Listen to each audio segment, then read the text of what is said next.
show several projects tonight, and I think they all can be organized or sort of seen through a couple of concepts that we at Urban Lab have been thinking about as a way to actually address the scale of the city through architecture.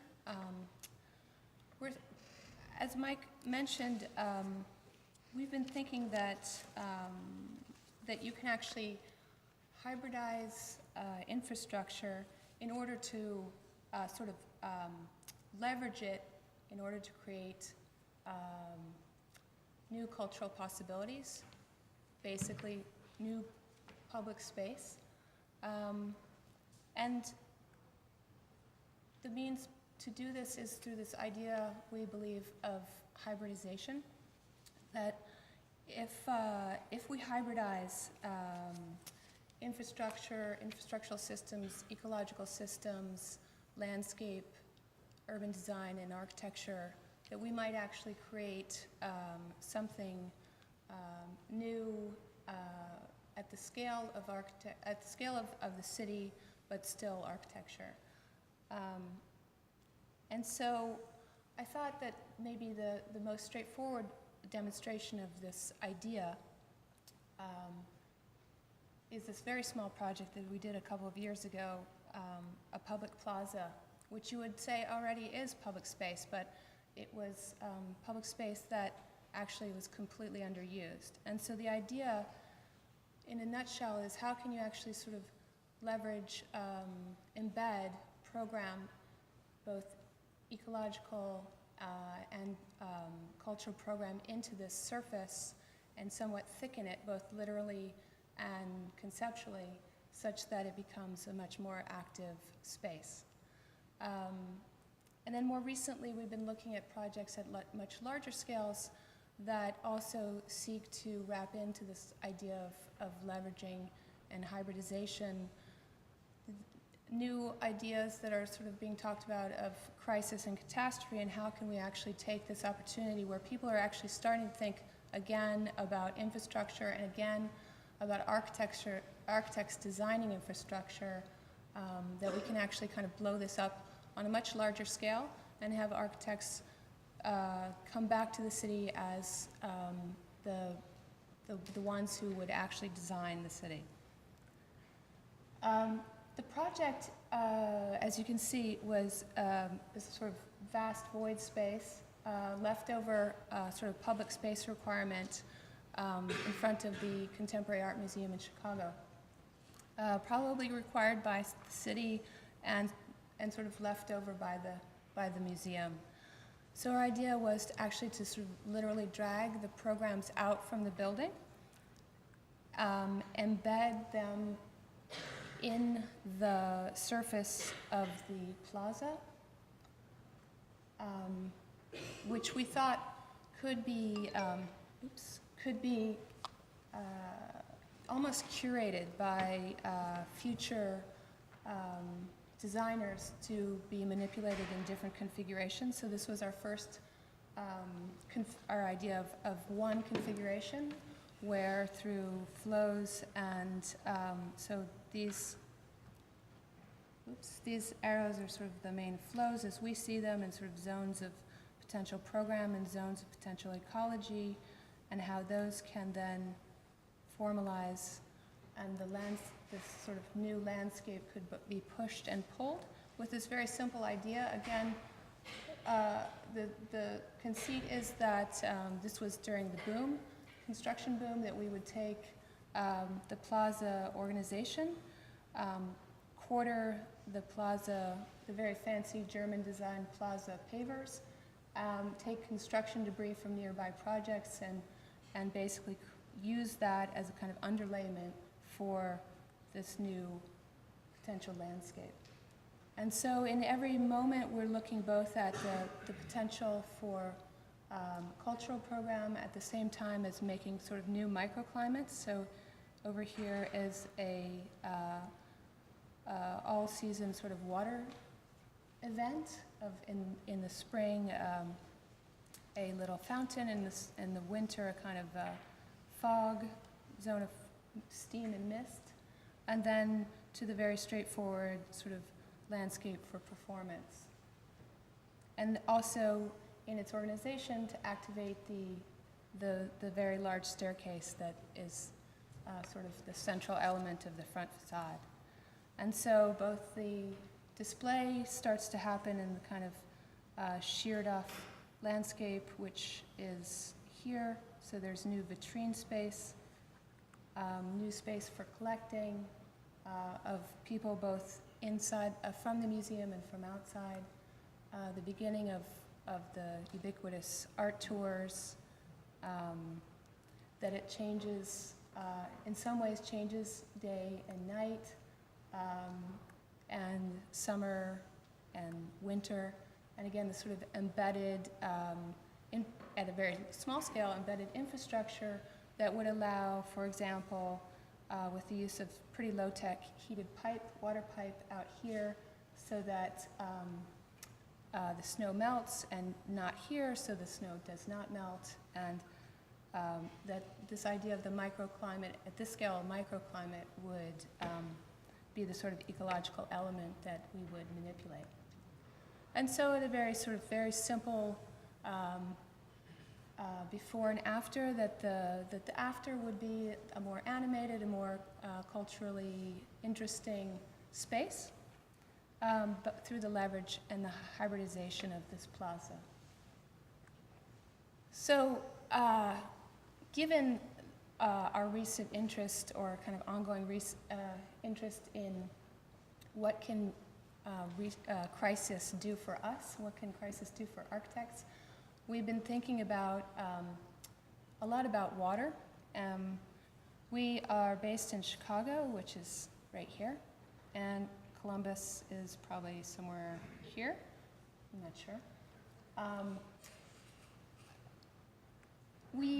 We were invited to do a competition a couple years ago, which thought about what could Chicago be in 100 years.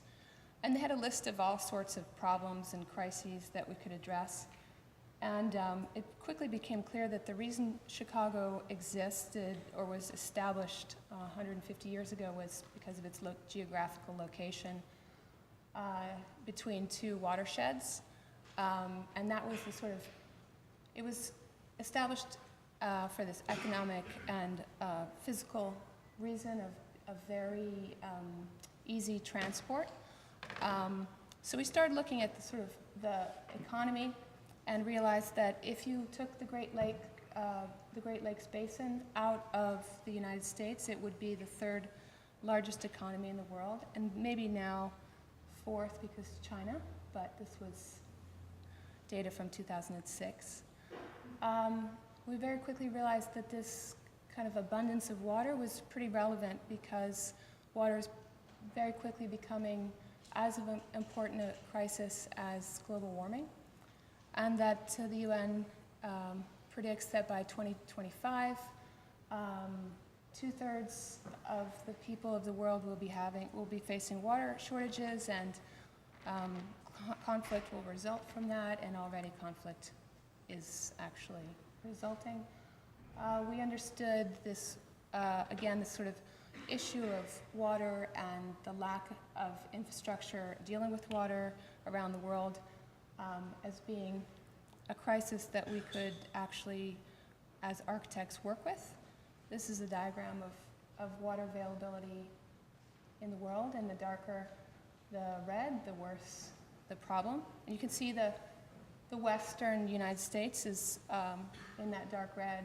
So for some reason, the federal government put out this map, only half of the US, I don't know exactly why, but the other half also has some water issues, but these are potential crises locations in red by 2025. So what Chicago has is water.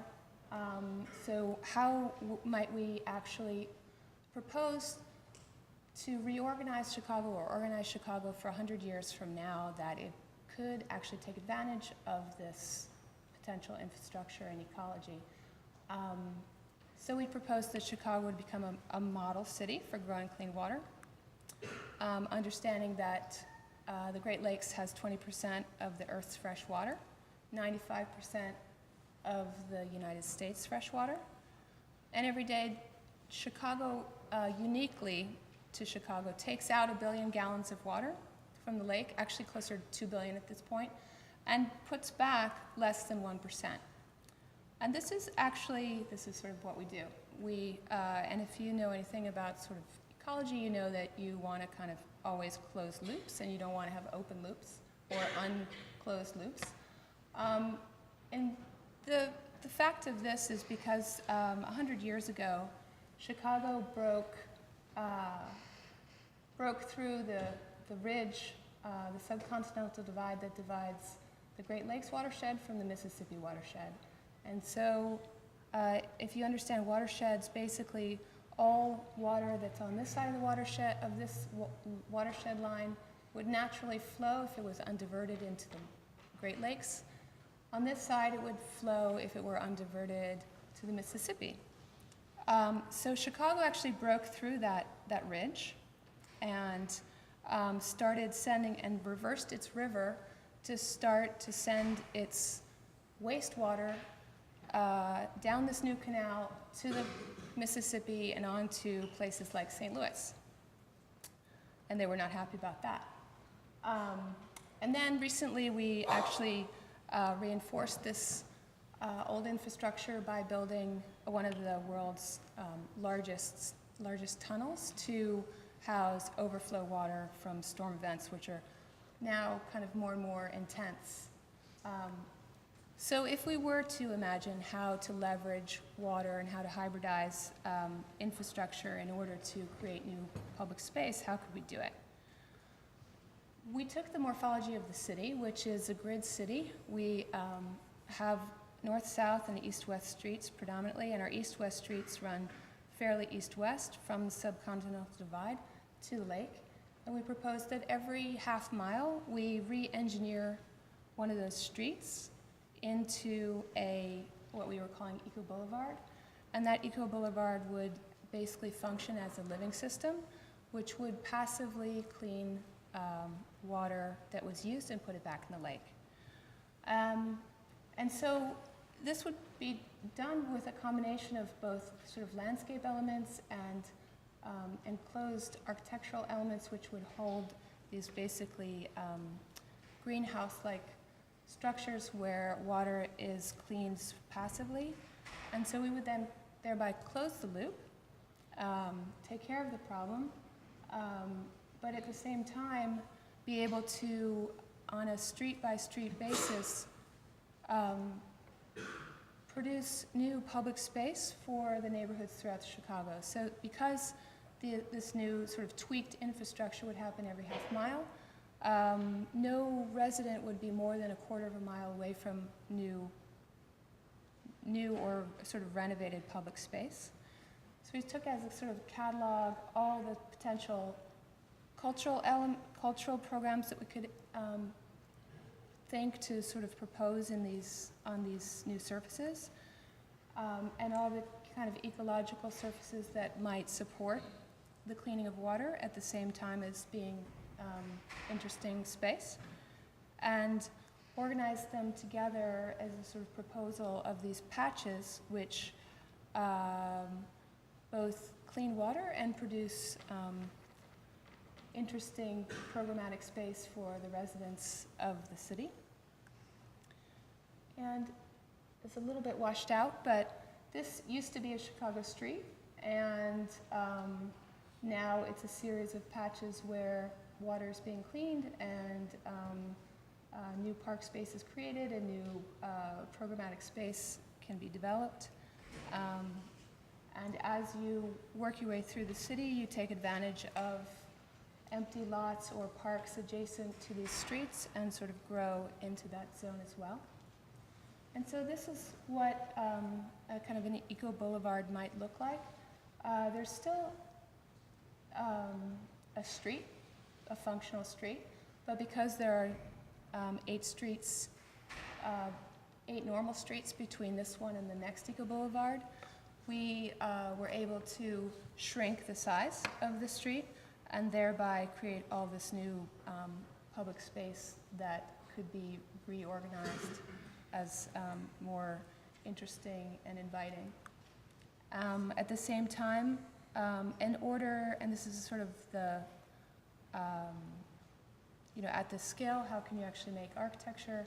So we can, for example, peel up or pop up, both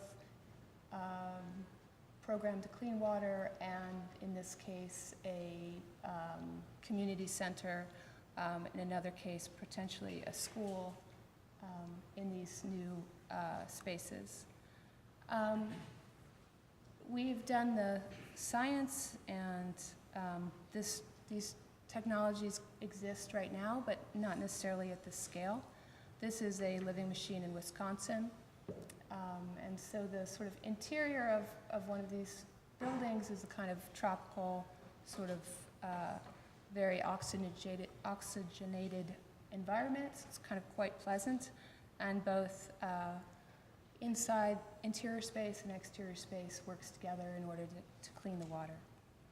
And at the same time, in order to really have this idea of both the kind of infrastructure leveraging, so we take it quite literally, and at the base of this particular one, propose a bike rental or bike station, but it could be another program, but in some way, and sort of make it almost value engineering proof to both do this new program and do this infrastructure.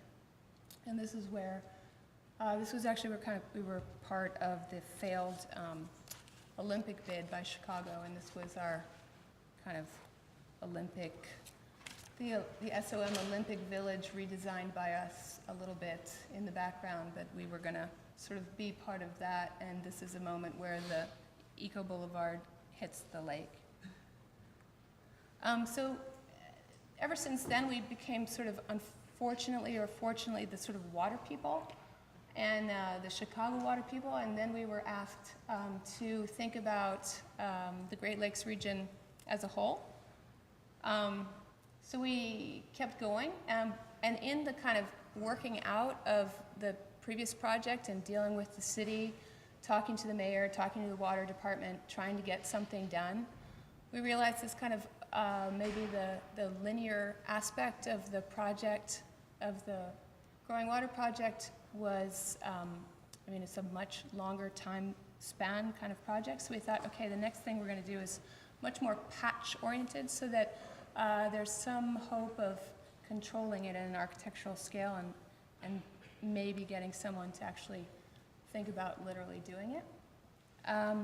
So we say to ourselves, infrastructure is catalytic in many ways. One of the biggest problems we have in Chicago is, and in the Great Lakes in general, in the Rust Belt, which much of Ohio is part of, is this problem that we have, at least in the Great Lakes region, a lot of water, but we've lost 2 million jobs in the last decade. And we've lost them to places where there is no water. So if we understand that today oil is the most valuable resource, it's responsible for $3 trillion globally a year and 20 million jobs per year. If water is the new oil, then, and we have a lot of it, can we actually remediate this problem of economy through the new aggregations of infrastructure, ecology, and architecture? We have gray infrastructure, we don't have blue or green infrastructure. So our idea was to design water-based infrastructure to attract water-intensive industries, jobs, and money. We thought about industries that really need water, and these are some of them. So we thought, okay, if you have free water, what are your kind of examples of where this has worked before, where you have something and you give it away for free in order to attract industry, in order to leverage that industry for jobs? And we looked around, and one of the case studies we came up with was the very low cost of energy in Iceland due to its geothermal resources. It's responsible for, at this point, a large percentage of the aluminum processing in the world because energy is so inexpensive. So it's also, the energy is emissions free because it's steam. And so this is a photo of people bathing in the geothermally heated water while there's a kind of industrial plant right behind them. Another example we found was tax incentives in Vancouver, which have basically moved the center of movie making, at least shifted it so that LA is not the only place in North America where many, many films and TV shows get made, but actually in Vancouver as well. And so we thought, okay, what if we propose this idea of free water districts? 1 or 2 for every large city or megalopolis in the Great Lakes region. So Milwaukee would get some, and Detroit would obviously have some, and Toledo and Cleveland would get some. And so in every city, 1 or 2 free water districts, and there would basically be this zone where you set up a few rules, but it's basically, instead of a tax-free zone, it's a water-free zone. Water is actually expensive, and we set up a few rules, and we basically leverage new industry to create jobs, but also to remediate all these post-industrial landscapes, which also are a problem of the Great Lakes / Rust Belt cities. So you take the water out, you use what you need, you clean it passively, and you put it back what you don't need. And so this is kind of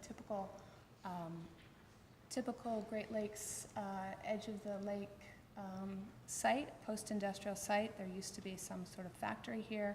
There are already infrastructures of highway and rail, which are underused. You propose some sort of aggregation. In this case, we start with the infrastructure of water. So here's these sort of linear elements which pull water out and also provide different types of circulation.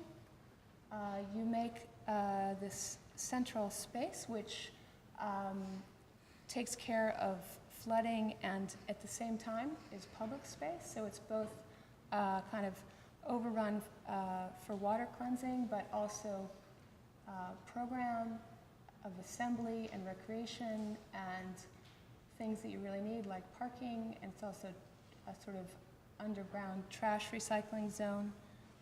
And on top of that, as a way to sort of also attract it in a different way, in sort of an intellectual way, you propose for example, research and development university, which negotiates this landscape of both underneath, which is this infrastructural program of both water cleansing and recycling, and the top surface, which is cultural and recreational, and then this continuous building of university, and then a sort of within those stripes between the infrastructure, different types of factories that would be the ones that would be attracted to the water, the free water.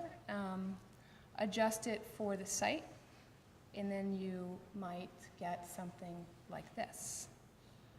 And there it is in this sort of every Great Lakes city site. So what we're really interested in is the possibility of the sort of possibility of this hybrid, and what we're sort of working our way into is this idea of recuperating ideas of the megastructuralists from the 50s and 60s to see if we can actually think really, really big again, and see what that might produce. And so here the university and the cultural / infrastructure landscape interact and have sectional possibilities, so we get to architecture, but then still potentially work the way they need to work. And so these are some of the spaces that might be created through this thinking. And you can see here's a zone where you see both the underside of the surface, this undulating surface, which does kind of recycling, and then the top of it, which both brings you up to the university and also provides new programmatic space.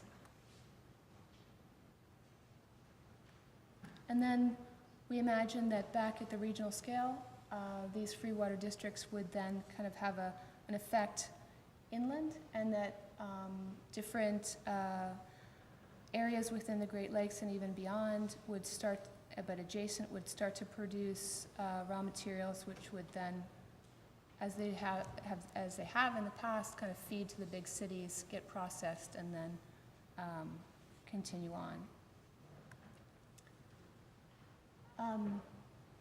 Some of this thinking we started when we did this competition in Korea for and this is again sort of thinking before sort of in a very long term and long time horizon of how do you actually design this way when there's not, for example, in this case, not even a city in which you're actually designing.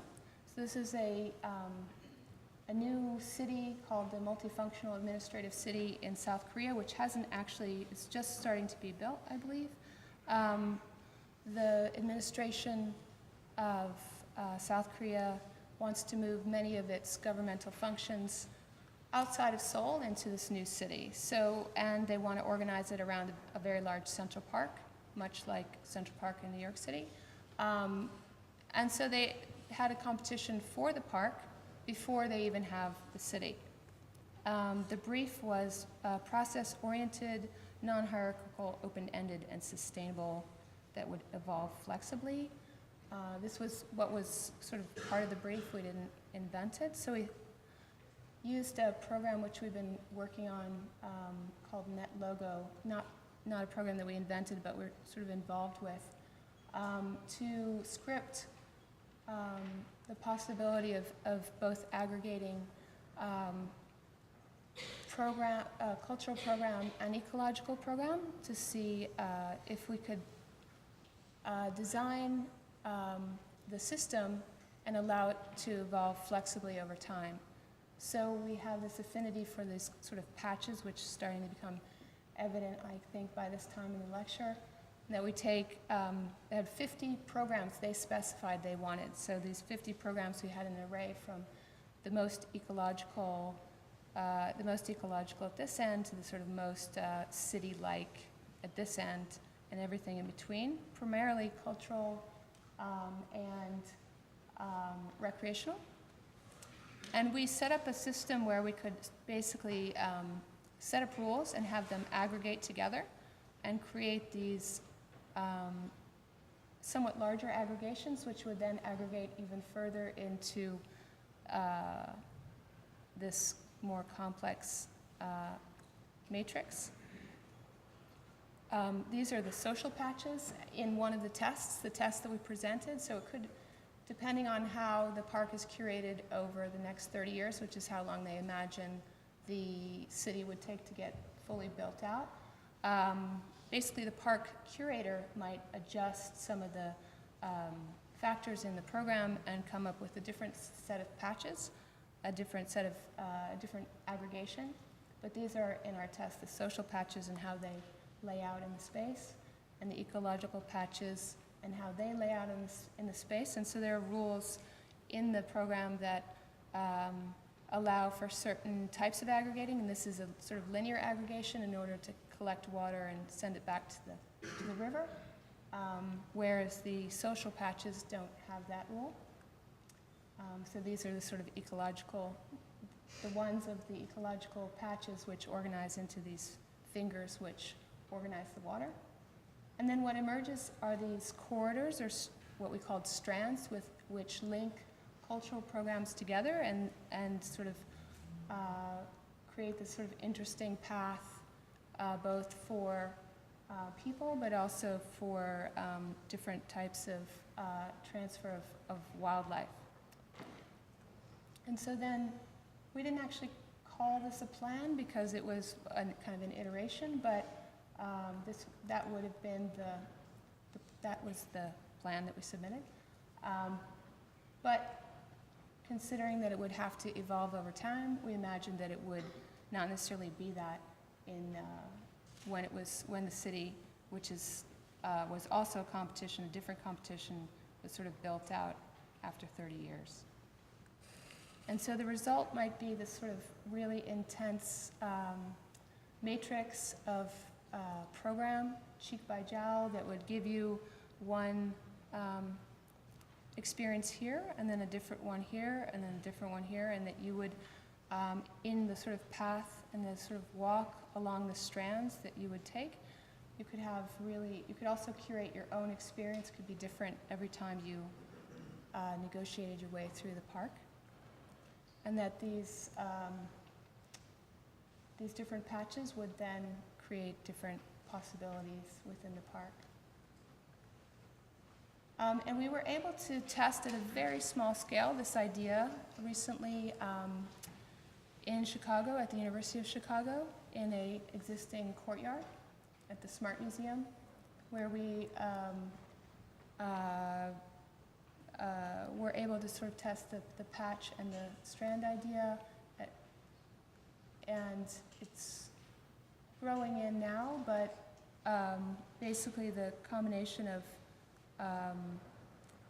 social and eco patches work together, and you'll see that we also have this sort of obsession with mounds, which is completely random.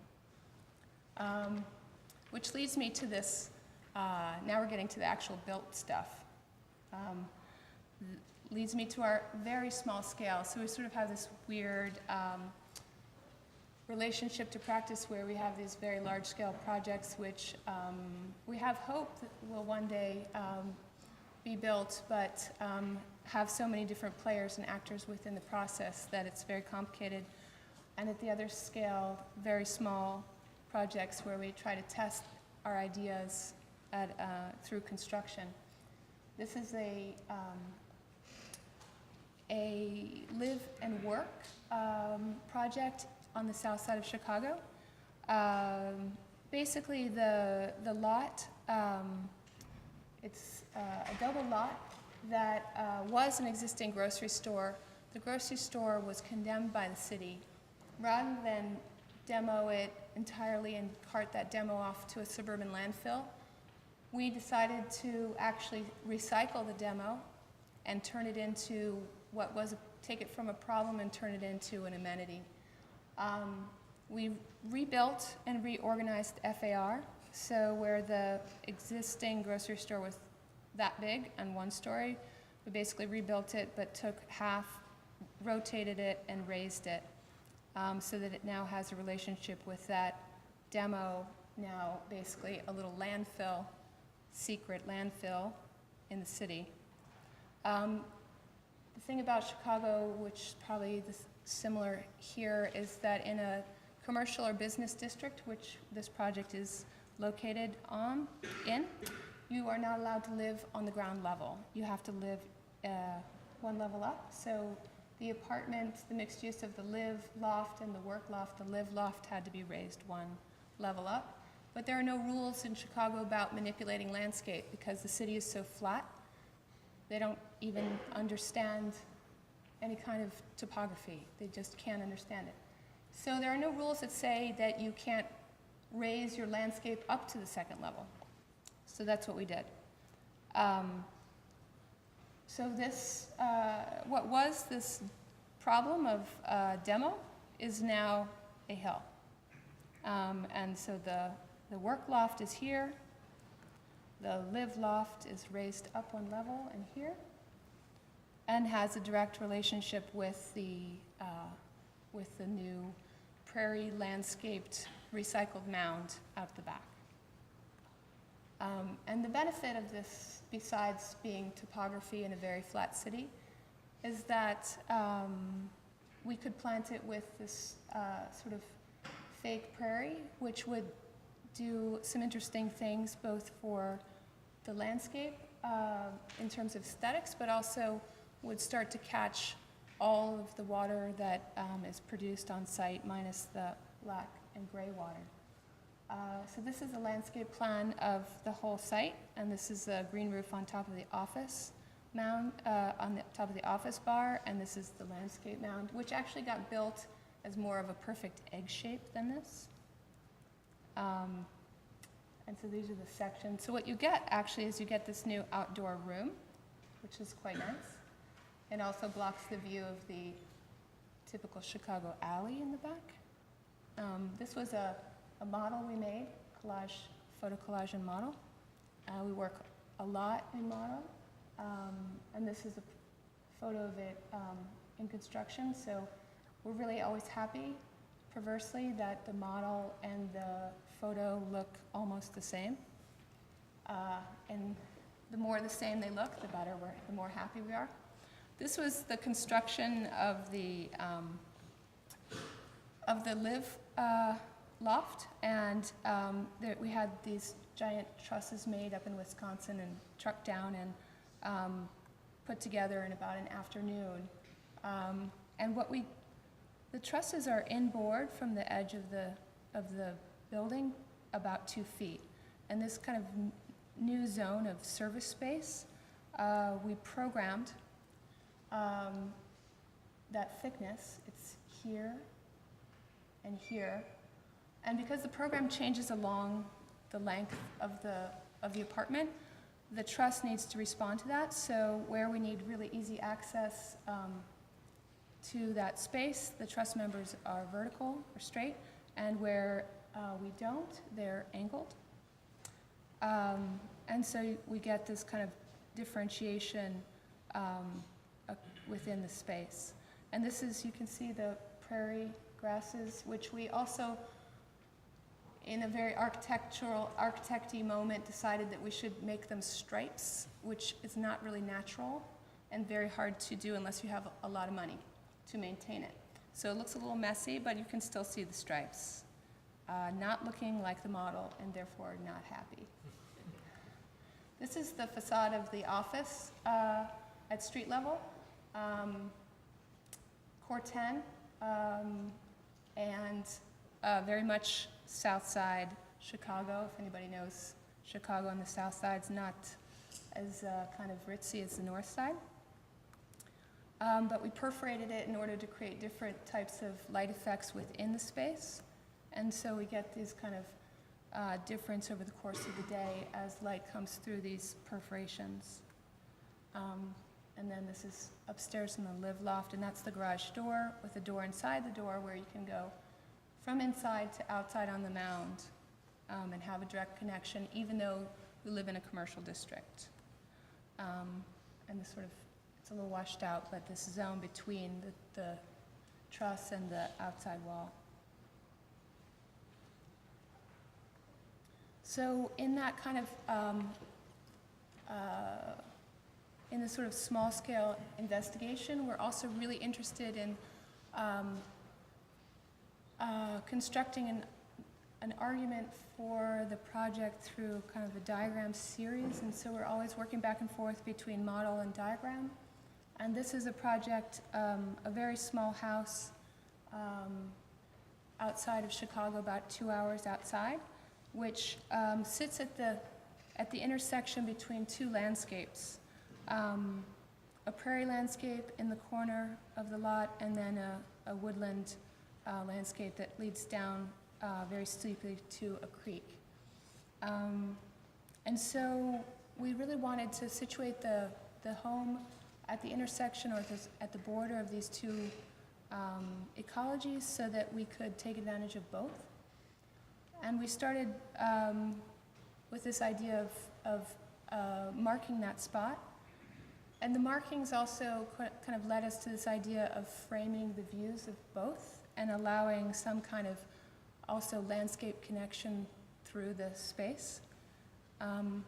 So the figure of the X and the effect that it had of sort of capturing the two landscapes became really important to the actual development of the project, and was essentially how we organized the actual building. Because the budget was relatively modest, we thought to both keep the exterior as simple as possible, the overall footprint as tight and economic as possible, and to also spend whatever money there was on the central sort of collective space. And so even at a super small scale, I would argue that we're really interested in this kind of space of the community.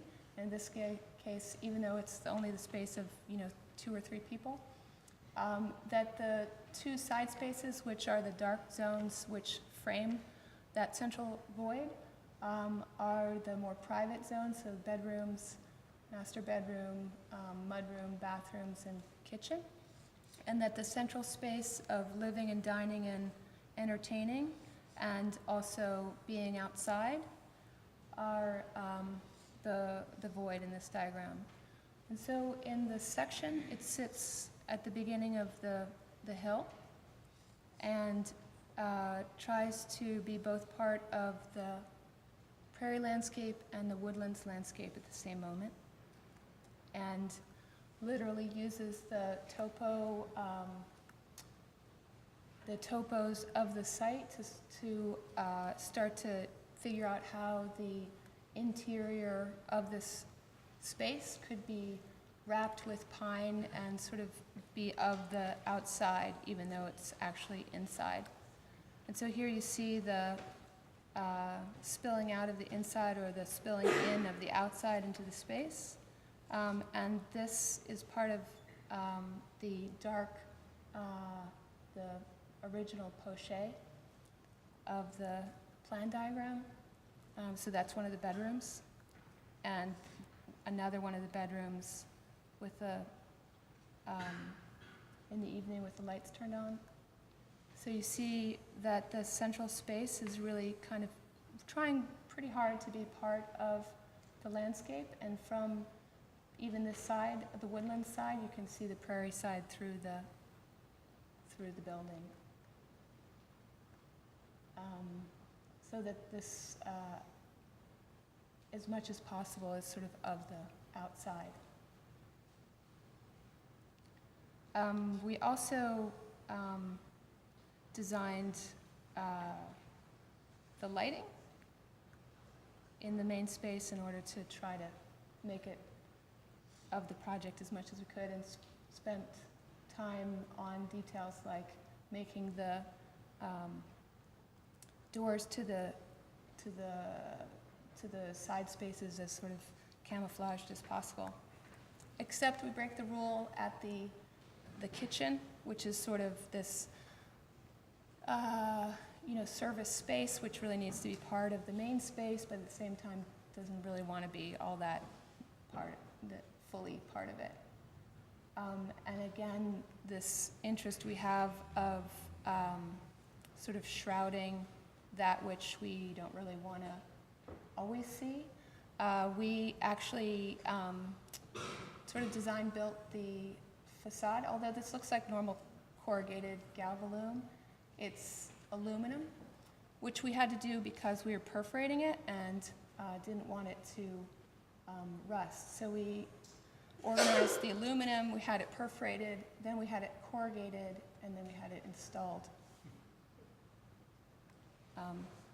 And so that's the kind of secret quiet space, or the private space, and that's the communal space.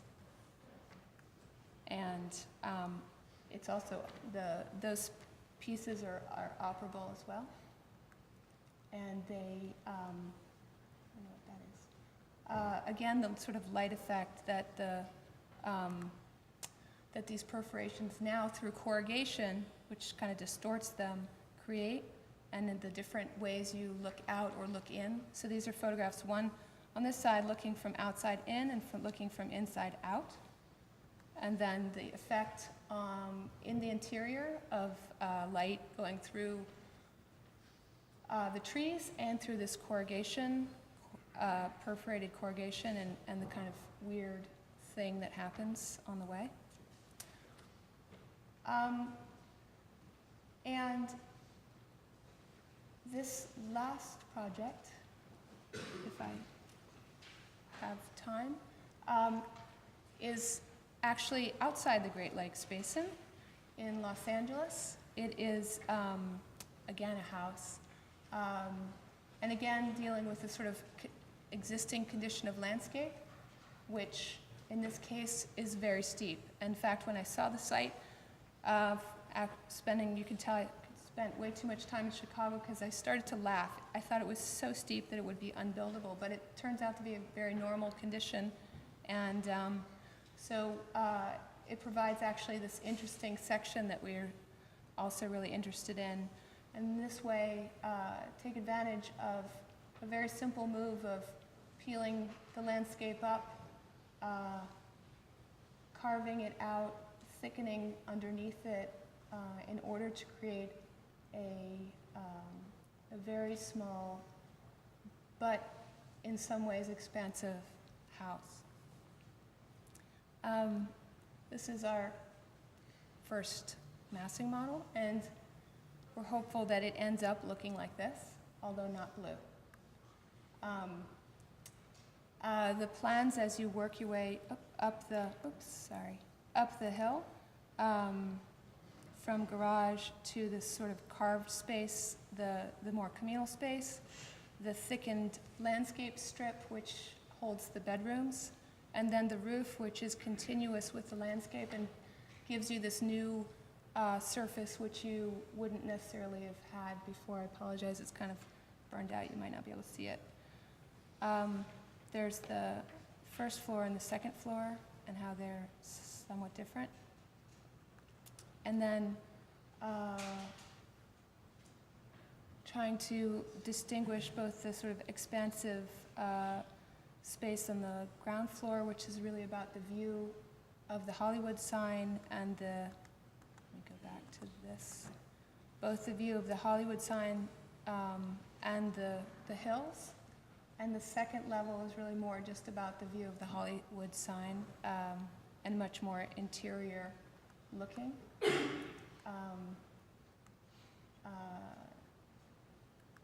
So that's what it would sort of look like coming out of a 3D movie to eat you up. And this is the main family level, the Hollywood sign in the distance, but that the two would be within only sort of 1,600 square feet, that you would have radically different experiences from the inside of this space to the space of the living and dining area.